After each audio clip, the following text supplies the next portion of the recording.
Smart plastic surgeons have discovered how to spend less and get better results when they attract the best plastic surgery patients to their practice with target marketing. Now, here are some challenges marketing to plastic surgery patients.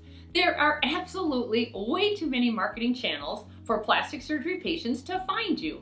We've got SEO, PPC, blogs, directories, articles, billboards, print ads, social media, and YouTube, just to name a few.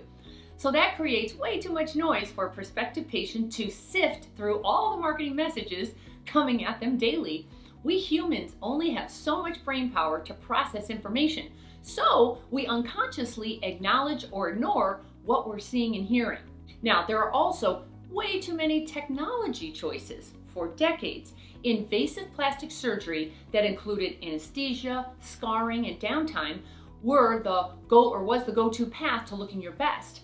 But now, a never-ending stream of non-surgical procedures and treatments are being introduced to the industry every day. So this creates a huge demand for less invasive treatments.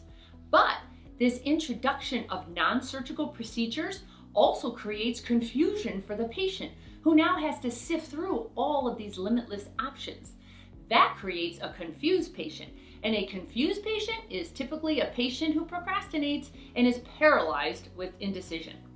Now, if that weren't enough, plastic surgeons also need to take into account the multi-generations they're marketing to, who can range from young patients in their 20s all the way up to mature patients in their 70s and 80s. Now, these generational differences have got to be taken into account when marketing to plastic surgery patients. Each generation has their own preferences, biases, and marketing channels they use to get their information. So, what do you do to attract new plastic surgery patients? Number one, you follow your successes. Before you go off on a tangent and start new marketing campaigns, go back to your data to see what has worked in the past and who has given you money for cosmetic rejuvenation. Now, once you know that, you simply increase your efforts there.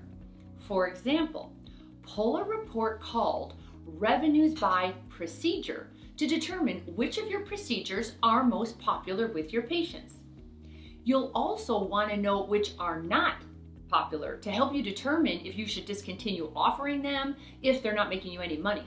Now, this is an actual report of a plastic surgeon who's been practicing for 18 years. It's got facelift, breast aug, and tummy tuck are his top 3 surgical procedures, while injectables and cool sculpting were bringing in a huge percentage of his non-surgical treatments.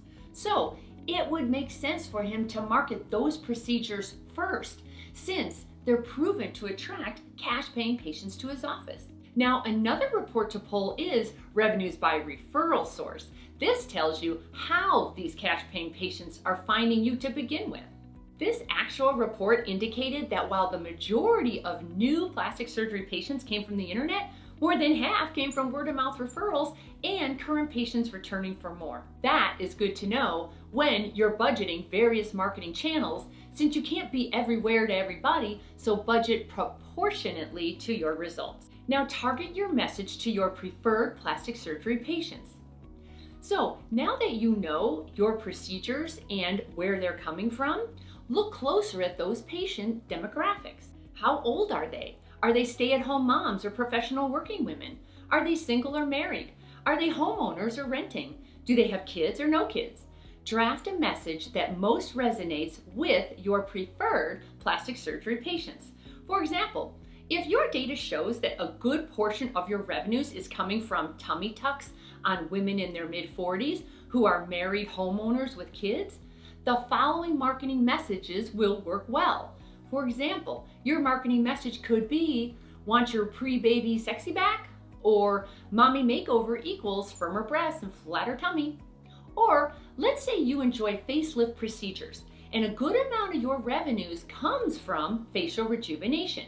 You also know your average facelift patient's age range from 45 to 65, and they're married and they live within 25 miles of your office. So in this case, these marketing messages would work best. Tired of looking old and tired? Or want to look 10 years younger? Yes, I do. Think of target marketing being the sniper versus a cannon. Rather than spray and pray to everybody, you pick one procedure, one target market, one message, and one media channel. I guarantee you'll spend less and get better results when you do less in a smarter marketer way.